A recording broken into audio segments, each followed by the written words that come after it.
Alors, eh bien, on continue et on termine la première épître de Jean. Donc, nous en sommes aux deux derniers versets, 1 Jean, chapitre 5, et versets 20 à 21, que nous allons lire. Donc, il est dit ici, nous savons aussi que le Fils de Dieu est venu et qu'il nous a donné l'intelligence pour connaître le véritable. Et nous sommes dans le véritable en son Fils Jésus-Christ. C'est lui qui est le Dieu véritable et la vie éternelle. Petits enfants, gardez-vous des idoles. Voilà comment il termine, c'est la conclusion de toute l'épître. Et peut-être on peut se souvenir un peu de tous les sujets qu'il a abordés dans l'épître. Donc il nous a beaucoup parlé de la communion avec Dieu. Il nous a parlé de marcher dans la lumière, comme Dieu est dans la lumière.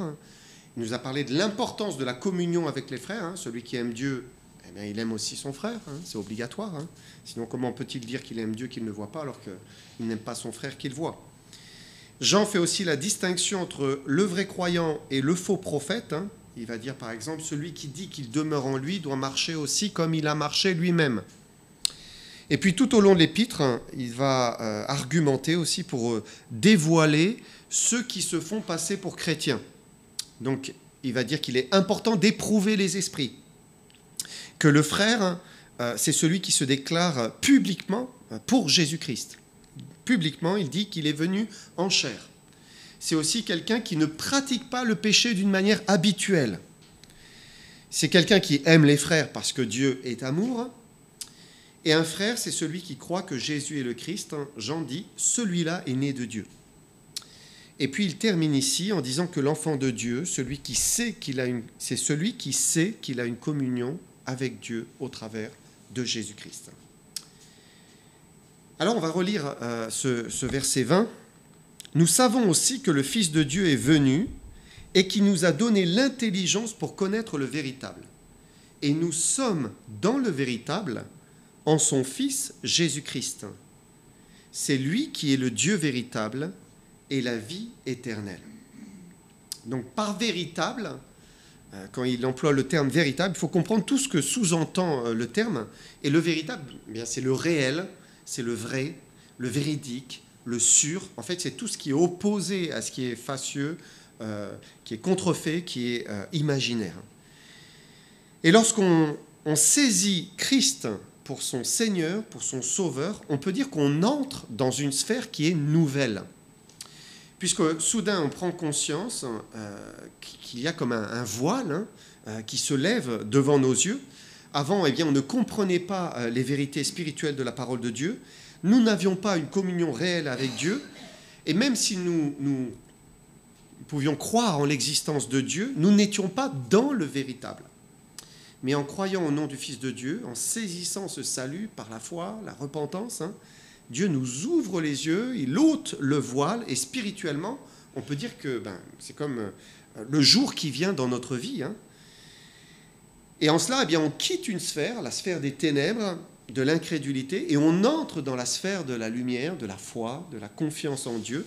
Et là, notre intelligence est comme renouvelée, notre compréhension est alors éclairée par la parole de Dieu, par le Saint-Esprit. Et ce qui était autrefois obscur, ça devient lumineux. Et il y a un passage intéressant, c'est l'apôtre Paul qui l'explique très bien. 1 Corinthiens 2, versets 9 à 12. Regardez ce qu'il dit. « Mais comme il est écrit, ce sont des choses que l'œil n'a point vues, que l'oreille n'a point entendues, et qui ne sont point montées au cœur de l'homme. Des choses que Dieu a préparées pour ceux qui l'aiment. Dieu nous les a révélées par l'Esprit. Car l'Esprit sonde tout, même les profondeurs de Dieu. Qui donc parmi des hommes connaît les choses de l'homme, si ce n'est l'esprit de l'homme qui est en lui? De même, personne ne connaît les choses de Dieu, si ce n'est l'Esprit de Dieu.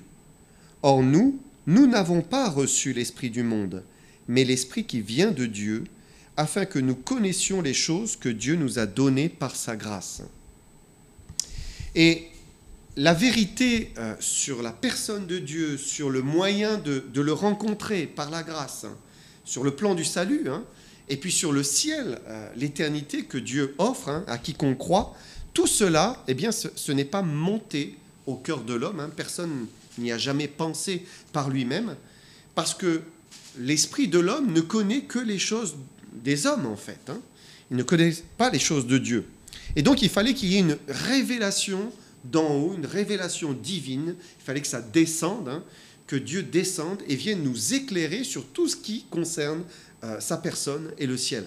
Sinon, nous aurions été complètement ignorants dans nos péchés, incapables de parvenir jusqu'à lui, parce que personne ne connaît les choses de Dieu, à moins que Dieu ne s'approche de lui pour les lui révéler. Donc, il faut une intervention divine. Et c'est ce que Dieu a fait en Jésus-Christ. Jean dit, est-ce que je ne me suis pas embrouillé? Non. Jean dit, nous savons que le Fils de Dieu est venu. Nous savons qu'il est venu. Nous savons qu'il est descendu, qu'il s'est incarné dans une chair semblable à la nôtre, qu'il a vécu une vie d'homme, exactement comme la nôtre, à la différence près que lui n'a jamais péché. Il est resté intègre, droit, pur dans toute sa vie. Et puis à la fin, nous savons qu'il a donné sa vie pour mourir pour nos péchés. Et même si Jésus avait prophétisé sa mort à ses disciples, il en a parlé, même s'ils ont vu Christ mourir sur la croix, même s'ils l'ont vu ressusciter le 3e jour, même s'ils l'ont vu ensuite monter miraculeusement au ciel, en fait, ils ne saisissaient pas toute la portée de sa vie, de sa mort, de sa résurrection, de son ascension. Et c'est là que Dieu a opéré un miracle en eux, puisque le jour de la Pentecôte, 50 jours après Pâques, eh bien, Dieu leur a donné le Saint-Esprit. Et la vérité n'est pas montée dans le cœur de l'homme, mais elle est plutôt descendue du cœur de Dieu, descendue sur eux. Il nous a envoyé son Saint-Esprit pour venir habiter dans notre cœur. Et c'est ce qu'on vient de lire, quand il dit « Dieu nous les a révélés par l'Esprit ». Car l'Esprit sonde tout, même les profondeurs de Dieu. Donc c'est l'Esprit de Dieu qui sonde les profondeurs de Dieu, qui est descendu habiter dans notre cœur pour nous révéler les choses de Dieu, la compréhension de Dieu, ce qu'est Dieu. Ça ne pouvait pas monter au cœur de l'homme. Alors, eh bien, le chrétien, il peut dire avec certitude, nous savons que le Fils de Dieu est venu et qu'il nous a donné l'intelligence pour connaître le véritable. Et cette intelligence, c'est celle de l'Esprit, en fait. C'est celle que nous communique l'Esprit. Par son Esprit, nous avons l'intelligence pour connaître le véritable, c'est-à-dire le sûr, le vrai, le réel, la vérité. Quelle est la vérité? De quelle vérité s'agit-il? Jean le dit, puisqu'il poursuit, il dit « Et nous sommes dans le véritable en son Fils Jésus-Christ. C'est lui qui est le Dieu véritable et la vie éternelle. » Je ne sais pas si je vous l'ai mis, ça. Oui, c'est ça. Et donc, Jean nous parle de la vérité de Dieu, puisqu'il dit que le véritable a un fils, Jésus-Christ. Et si le véritable a pour fils Jésus-Christ, alors le véritable, c'est Dieu, en fait. C'est Dieu lui-même. Et il est question de connaître le véritable. Et Jean dit que ce n'est possible que par son Fils. On ne peut connaître le véritable que par le Fils. Dieu peut se faire connaître à nous, et nous pouvons le connaître, mais cela ne se réalise qu'au travers du Fils. Parce que le Fils nous donne accès au Père. Vous connaissez bien ce verset, Jean 14, 6. Jésus dit « Je suis le chemin, la vérité, la vie. » C'est le bon ? Nul ne vient au Père que par moi. Donc c'est le seul, c'est l'unique chemin qui conduit à Dieu le Père, le Créateur. Il n'y en a pas d'autre. C'est par Jésus-Christ. C'est le seul et unique moyen de connaître la vérité. C'est le seul et unique moyen de recevoir la vie éternelle. Et Jean proclame ici la divinité de Jésus-Christ. Pourquoi est-ce dans le Fils que l'on accède au véritable et que l'on peut connaître le véritable? Parce que c'est lui qui est le Dieu véritable et la vie éternelle. Il est le Dieu véritable. Jésus est Dieu. Et le Père impose aux hommes de passer par le Fils pour pouvoir accéder à lui-même. Il n'y a pas d'autre moyen de connaître le vrai Dieu, créateur de toutes choses. Et on voit là toute l'importance de comprendre que Dieu est en Christ, en fait. Jésus est Dieu, et Dieu ne se révèle qu'au travers de Jésus-Christ. Ça veut dire que toute personne qui essaie d'accéder à Dieu directement, sans passer par le Fils, eh bien, ne peut pas accéder au vrai Dieu. N'arrive pas au vrai Dieu. Et cette personne, elle va se tromper, elle va s'égarer, elle va se perdre. Elle ne pourra pas connaître le vrai Dieu, ou toute personne qui essaie d'accéder à Dieu par une autre personne, un autre moyen que Jésus-Christ. Il se trompe. Parce que tout autre chemin en dehors de Jésus-Christ, eh bien, ce n'est pas la vérité, puisqu'il est la vérité. C'est un mensonge.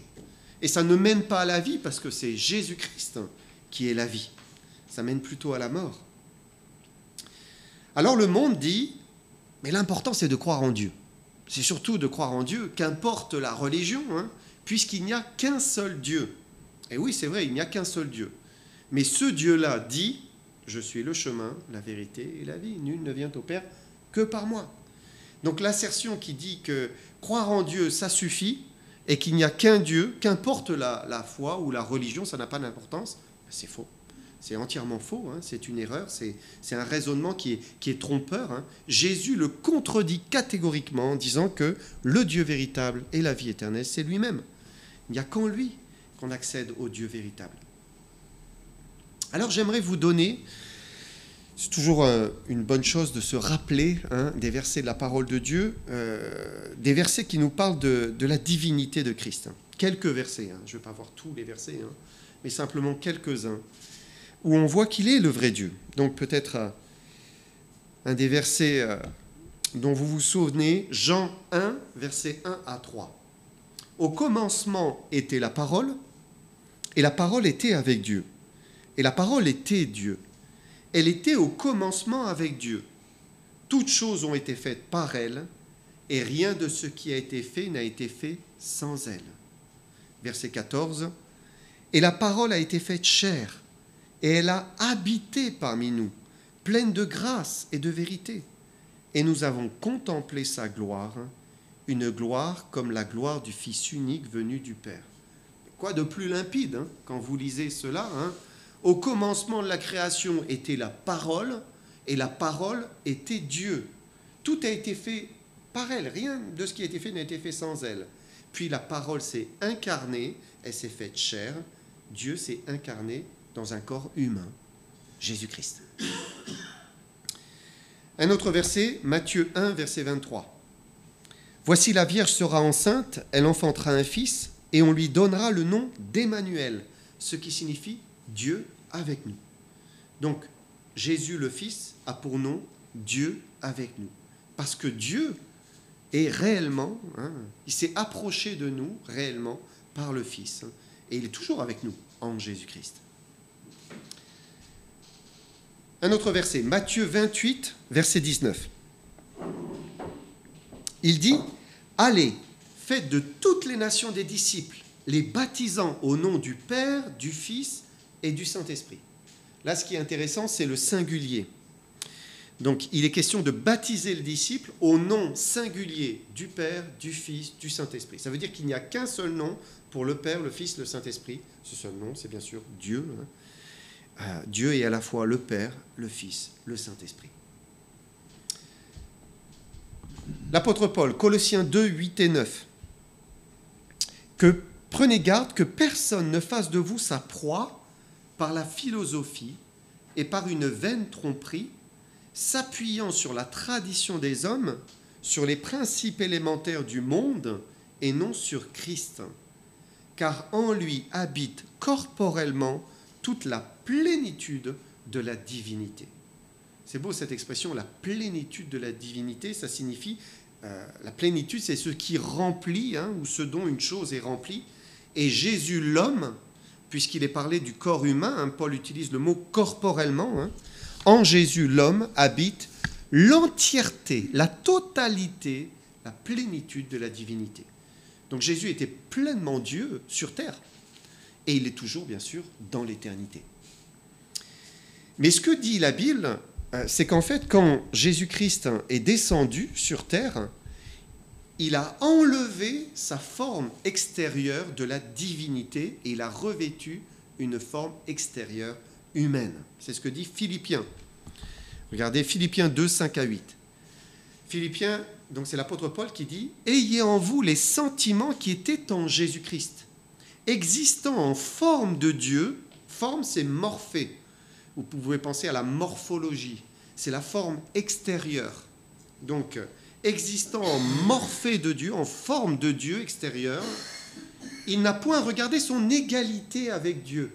Il est égal à Dieu, comme une proie à arracher, comme quelque chose qu'il veut garder pour lui-même. Mais il s'est dépouillé lui-même de sa forme de Dieu, extérieur, c'est moi qui rajoute, en prenant une morphée, une forme de serviteur, en devenant semblable aux hommes, et il a paru comme un vrai homme. Il s'est humilié lui-même, se rendant obéissant jusqu'à la mort, même jusqu'à la mort de la croix. Et donc Jésus a toujours été Dieu, il n'a jamais cessé de l'être, mais il s'est dépouillé de cette forme extérieure. Alors, c'est un mystère pour nous. Dieu est esprit, donc on ne peut pas rentrer dans le sujet, on ne sait pas à quoi ça correspond. Mais voilà, il a pris une morphée, une forme d'homme, et il est venu mourir pour nos péchés. Et la divinité de Christ, elle est évidente dans des dizaines et des dizaines et des dizaines de versets. Il y en a qui sont plus évidents, comme ceux-là, qui sont assez clairs et directs. Puis il y a d'autres versets qu'il faut juste analyser un peu, et puis on voit, mais oui, là il est en train de parler de la divinité de Jésus-Christ. Il est le vrai Dieu et la vie éternelle. Et donc, Jean dit cela, il est le Dieu véritable, et comment termine-t-il son épître ? Il termine, verset 21, avec ces paroles, « Petits enfants, gardez-vous des idoles. » Donc après avoir dit qu'il est le vrai Dieu, il dit, attention, petits enfants, gardez-vous des idoles. C'est une dernière recommandation, dernière exhortation, parce qu'il y a un piège derrière l'idole. Alors autrefois, l'idole, elle était clairement identifiée. C'était un faux dieu, une statue de bois, de pierre, d'or, de métal. On lui faisait des offrandes, des sacrifices, on la priait, on la servait, on attendait quelque chose d'elle. Et l'idolâtrie existe encore. Il suffit d'aller en Asie, en Amérique du Sud, ou simplement à Rome, ou à la cathédrale Saint-Jean, ici, ou voilà, dans chaque église catholique, on continue à voir l'idolâtrie, on continue à voir des personnes qui offrent leur offrande, leur prière, leur cierge à Marie, aux saints, et voilà, on continue à s'adresser à ces personnes comme si elles sont des petits dieux, des intermédiaires qui les conduiraient vers Dieu. Donc c'est toujours d'actualité.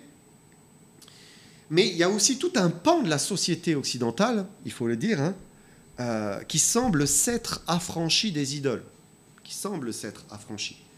L'athéisme, c'est la négation de Dieu, ou d'une divinité finalement, et il est certain qu'un athée ne va jamais commettre ce genre d'idolâtrie et se prosterner devant une idole, c'est clair.